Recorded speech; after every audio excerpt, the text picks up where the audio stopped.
अंतर्राष्ट्रीय व्यापार हम पढ़ रहे थे। जो आपका चैप्टर है ये अंतर्राष्ट्रीय व्यापार के बारे में पूरा चैप्टर है, जिसमें हमने अंतर्राष्ट्रीय व्यापार के प्रकार तक पढ़ लिया था।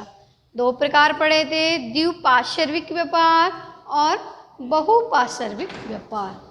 2 देशों के मध्य किए जाने वाला व्यापार क्या कहलाता है? द्विपार्श्विक व्यापार। और 2 या 2 से अधिक देशों के बीच किया जाने वाला व्यापार बहुपार्श्विक व्यापार कहलाता है। तो इससे आगे आज हम पढ़ेंगे अंतर्राष्ट्रीय व्यापार के लाभ।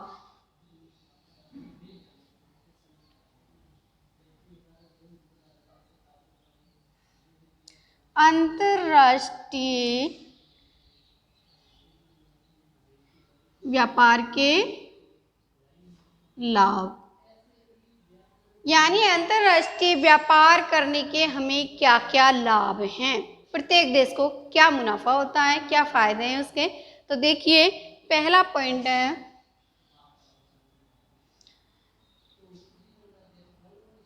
उत्पादन में वृद्धि। उत्पादन में वृद्धि। अंतर्राष्ट्रीय व्यापार में संलग्न यानी लगे हुए जो देश हैं वे उत्पादन में वृद्धि करने में लगे हुए रहते हैं। जो भी उस देश में कच्चा माल होता है, अपने अपने देश का जो कच्चा माल होता है, खनिज होते हैं, उनसे वो जितना उत्पादन कर सकें इस प्रकार की होड़ उनमें लगी होती है, जिससे अधिक से अधिक उत्पादन होगा, अधिक से अधिक निर्यात करेंगे और अधिक से अधिक आय प्राप्त करेंगे।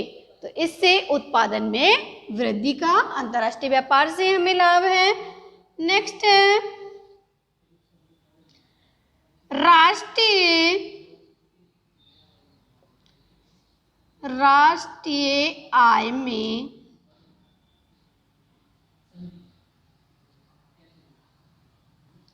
राष्ट्रीय आय में वृद्धि। जो भी देश अंतर्राष्ट्रीय व्यापार करने में लगे हुए हैं वे अधिक से अधिक उत्पादन कर रहे हैं, अधिक से अधिक वस्तुओं का निर्माण कर रहे हैं और अधिक से अधिक निर्यात करने की सोच रखते हैं। जब अधिक से अधिक निर्यात करेंगे उत्पादन में वृद्धि के अकॉर्डिंग, तो अत्यधिक उनका क्या होगा? राष्ट्रीय आय में वृद्धि होगी, आर्थिक मुनाफा अधिक होगा और देश की अर्थव्यवस्था सुधरेगी, जिससे राष्ट्रीय आय में वृद्धि होगी। तीसरा है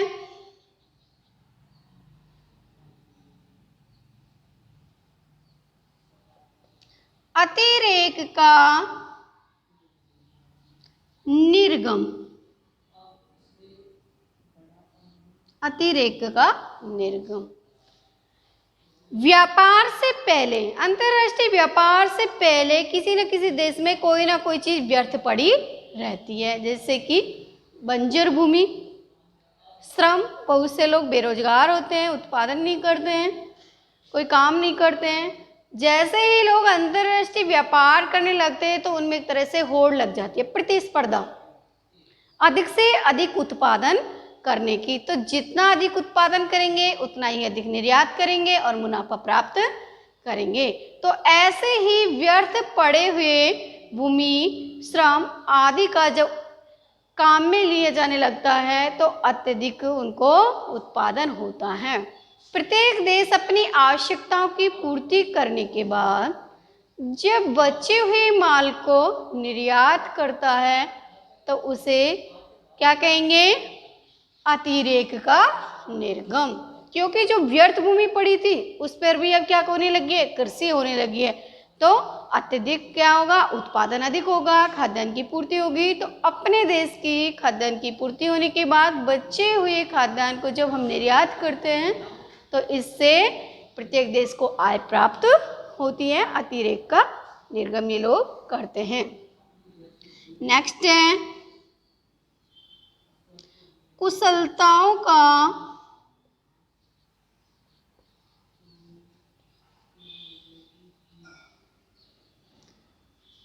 सही प्रयोग।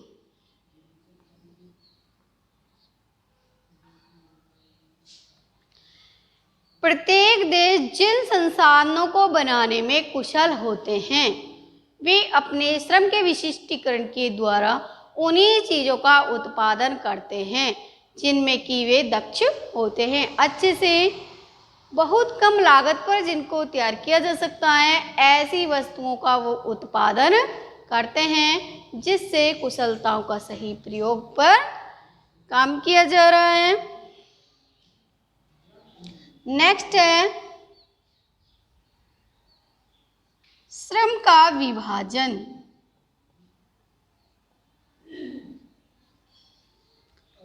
तथा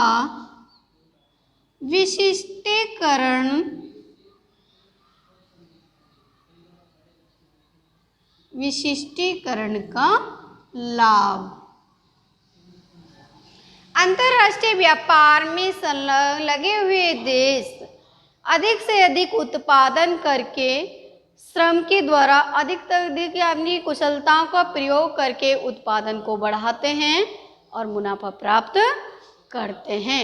वे किसी न किसी चीज़ में विशिष्टीकरण प्राप्त कर लेते हैं और उन्हीं चीज़ों को वो निर्यात करते हैं। जब आयात से अधिक जब निर्यात करेंगे तो प्रत्येक देश का मुनाफा बढ़ेगा।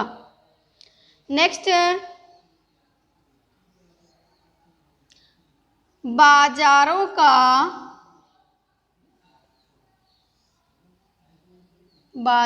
का विस्तार।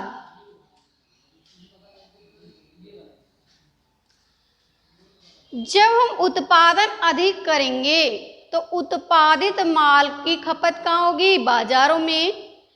बाजारों के द्वारा ही हमारा अंतर्राष्ट्रीय व्यापार होगा, तो बाजारों का विस्तार होना भी जरूरी है। जितना उत्पादन बढ़ेगा उतना ही बाजारों का विस्तार भी बढ़ेगा और बढ़ना जरूरी है। नेक्स्ट है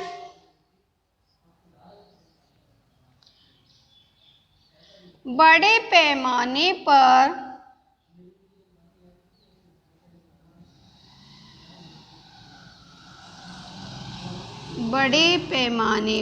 उत्पादन। जितना अधिक उत्पादन करेंगे, कच्चे माल को हम नए माल में परिवर्तित करके विनिर्माण प्रक्रिया के द्वारा उत्पादन करेंगे, उतना ही उत्पादन अधिक होगा, उतनी आय में वृद्धि होगी, देश की अर्थव्यवस्था सुधरेगी और उत्पादन भी अत्यधिक मात्रा में बढ़ेगा। हमारे जो कारखाने हैं वे भी अत्यधिक बढ़ेंगे। नेक्स्ट है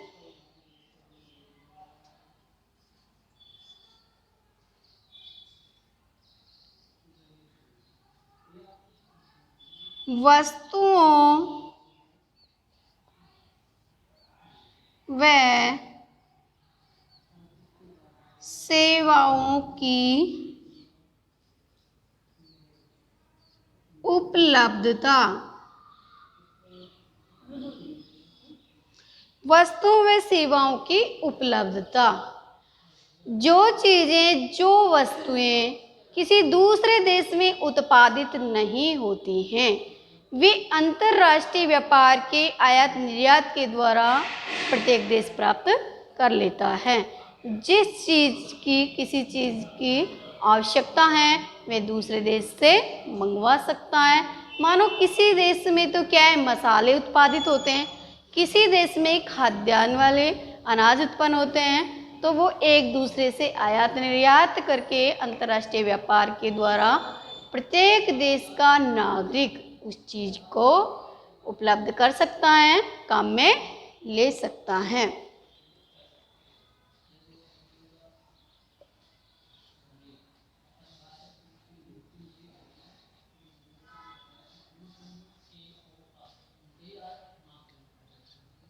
नेक्स्ट पॉइंट है मूल्यों में समता। समता यानी समानता, मूल्यों में समानता। किसी देश में किसी चीज़ की कीमत अधिक होती है और किसी देश में किसी चीज़ की कीमत कम होती है। जो चीज़ जिस देश में अधिक मात्रा में उपलब्ध होती है उस चीज़ की कीमत गिर जाती है, उस देश में उसकी मात्रा कम होती है। जिस चीज़ की मांग होती है, मांग के अकॉर्डिंग ही वस्तु की कीमत में भी वृद्धि होती है, जिससे कम कीमत वाले देश से जब हम अधिक कीमत वाले देश में उस माल का निर्यात करते हैं तो इस प्रक्रिया के द्वारा मूल्यों में समानता हो जाती है, यानी मुनाफा बराबर का हो जाता है। जहाँ पर जो चीज़ कम मात्रा में वो महंगी होगी तो वहाँ तो वो लोग उसी प्रकार का मुनाफा अधिक प्राप्त कर लेते हैं। जहाँ पर अधिक मात्रा में है वहाँ उसकी कीमत गिरी हुई होगी, तो उस क्षेत्र से जहाँ जिस चीज़ का उत्पादन अधिक हो रहा उस क्षेत्र से अधिक मूल्य वाले क्षेत्र में उस चीज़ का निर्यात करके हम मुनाफा प्राप्त कर सकते हैं या मूल्यों में समानता स्पष्ट हो जाती है। और नेक्स्ट है सांस्कृतिक लाभ। सांस्कृतिक लाभ, देखिए सांस्कृतिक लाभ, संस्कृति यानी संस्कृति, किसी देश के रीति रिवाज, त्योहार, पहनावा, बोली, भाषा, खान पान, ये सब क्या है उस देश की संस्कृति कहलाते हैं, उस देश के कल्चर होते हैं। तो इसी के अकॉर्डिंग जब अंतर्राष्ट्रीय व्यापार जब किया जाता है तो एक देश के लोग दूसरे देश में आते जाते रहते हैं। एक देश की संस्कृति से दूसरे देश के लोग जो है संपर्क में आते हैं, जिससे वैश्वीकरण को बढ़ावा मिलता है और उनके रीति रिवाज, रहन सहन, खान पान आदि को वे अपनाने लगते हैं, एक दूसरे में चेंज करने लगते हैं। इससे सांस्कृतिक लाभ प्राप्त होता है। तो ये 10 पॉइंट्स हमने अंतर्राष्ट्रीय व्यापार के लाभ के पढ़े हैं। तो अंतर्राष्ट्रीय व्यापार करने से बहुत ही मुनाफा है, लेकिन अंतर्राष्ट्रीय व्यापार के लाभ के साथ साथ हम देखते हैं कि हमें कुछ हानियां भी होती हैं, लेकिन वो हमें दिखाई नहीं देती हैं। तो देखेंगे ऐसी कौन कौन सी हानियां हैं। देखो, अंतर्राष्ट्रीय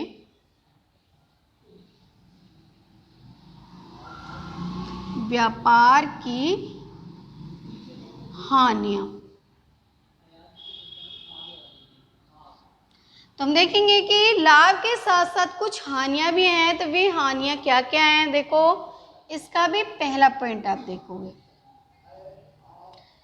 प्राकृतिक संसाधनों, प्राकृतिक संसाधनों का अत्यधिक विदोहन। प्राकृतिक संसाधन जो प्रकृति प्रदत्त हैं, जैसे कि खनिज हो गए, जल है, वायु है, ये सब क्या है प्राकृतिक संसाधन है, पेड़ पौधे आदि। तो इनका लोग विकास के जरिए क्या कर रहे हैं, अत्यधिक विदोहन कर रहे हैं, अत्यधिक काम कर रहे हैं, क्योंकि एक देश की दूसरे देश से होड़ लगी हुई है, प्रतिस्पर्धा लगी हुई है कि कौन अधिक मुनाफा कमाए, कौन अधिक विकास करे। जो देश जितना अधिक विकास करेगा वह उतना ही अधिक प्राकृतिक संसाधनों का विदोहन करेगा। तो प्राकृतिक संसाधनों का अत्यधिक काम में लेने से, अत्यधिक विदोहन करने से हमारे प्राकृतिक संसाधन क्या हैं, सीमित मात्रा में हैं, तो एक दिन ये समाप्त भी हो जाएंगे। तो ये सबसे बड़ी हानि है, क्योंकि प्राकृतिक संसाधन जो बहुत ही सीमित मात्रा में, जैसे कोयला है, पेट्रोल है, क्या है ये सीमित मात्रा में, यदि इसी प्रकार से हम इनका विदोहन करते रहें तो एक दिन ऐसा आएगा कि ये समाप्ति हो जाएंगे और आने वाली भावी पीढ़ियों को ये देखने को भी नहीं बचेंगे। तो प्राकृतिक संसाधनों का अंतर्राष्ट्रीय व्यापार के द्वारा अत्यधिक विदोहन किया जा रहा है। दूसरा है देश का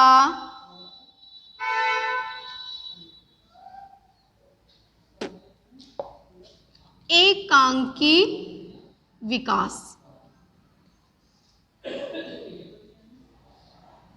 एकांकी विकास, जब किसी देश में कोई कच्चा माल बहुत कम कीमत पर प्राप्त हो जाता है या फिर अत्यधिक मात्रा में कोई भी कच्चा माल प्राप्त होता है तो वे क्या करते हैं, उन्हीं उद्योग धंधों को या उन्हीं वस्तुओं का उत्पादन अधिक करते हैं, क्योंकि उसमें लागत कम आती है और उत्पादन अधिक होता है, इससे अधिक निर्यात होगा और आय भी अधिक प्राप्त होगी। तो ऐसी वस्तुओं के उद्योग धंधे तो क्या है, अधिक विकसित हो जाते हैं, अत्यधिक मात्रा में हो जाते हैं।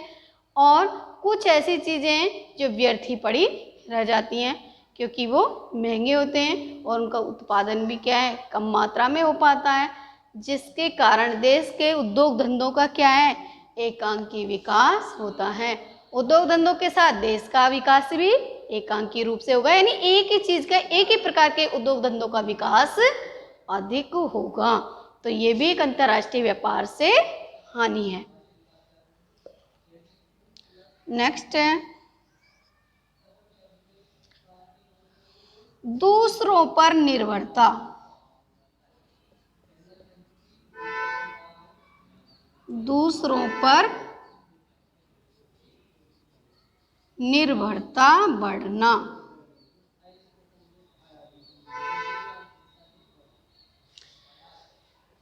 जो चीज किसी देश में उपलब्ध नहीं होती है तो वो दूसरे देश से उसको मंगवा लेता है, या फिर कम मात्रा में है तब भी वह उसको बनाने की कोशिश नहीं करता है। क्यों? क्योंकि उसे पता है हम किसी दूसरे देश से उस चीज को मंगवा लेंगे, तो वो क्या है, एक तरह से वह देश दूसरे देशों पर निर्भर हो जाता है, आत्मनिर्भर नहीं बनता है। क्यों? क्योंकि उसे पता है यदि वो चीज़ हमारे देश में उपलब्ध नहीं है तो हम उस देश से उसको आयात कर लेंगे। तो इससे सबसे बड़ी हानि यह है कि अंतर्राष्ट्रीय व्यापार से प्रत्येक देश क्या हो रहा है, एक देश दूसरे देश पर निर्भर होता जा रहा है, आत्मनिर्भरता खत्म होती जा रही है। नेक्स्ट है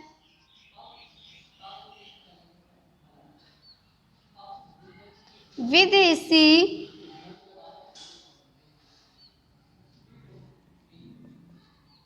प्रतियोगिताओं का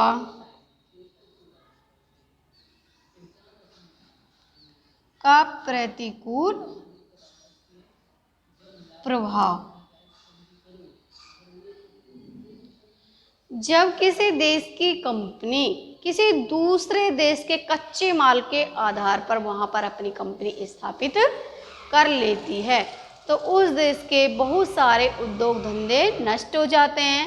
जैसे कि भारत में ईस्ट इंडिया कंपनी के आने से भारत के जो कुटीर उद्योग थे तो बहुत सारे कुटीर और लघु उद्योग बिल्कुल समाप्त हो गए थे, जिससे देश को बहुत हानि उठानी पड़ी आर्थिक रूप से, और लोग बेरोजगार हो गए थे। देश की अर्थव्यवस्था बिल्कुल गड़बड़ा गई थी उस समय, क्योंकि सारा पैसा अंग्रेज लोग ले गए और यहाँ पर उन्होंने अपनी ईस्ट इंडिया कंपनी स्थापित कर ली थी। इसी प्रकार से यदि कोई देश किसी देश में अपने उपनिवेश स्थापित कर लेता है तो उस देश को बहुत ही हानि उठानी पड़ती है, आर्थिक रूप से वह देश बिल्कुल खोखला हो जाता है। तो यह भी सबसे बड़ी हानि है अंतर्राष्ट्रीय व्यापार की, विदेशी प्रतियोगिता का प्रतिकूल प्रभाव पड़ता है। जो देश अपने आप में जिन चीज़ों में आत्मनिर्भर होते हैं वे चीज़ भी उन देशों की समाप्त होती जाती हैं। और अब हम पढ़ेंगे इसका एक लास्ट पॉइंट है राजनीतिक दासता।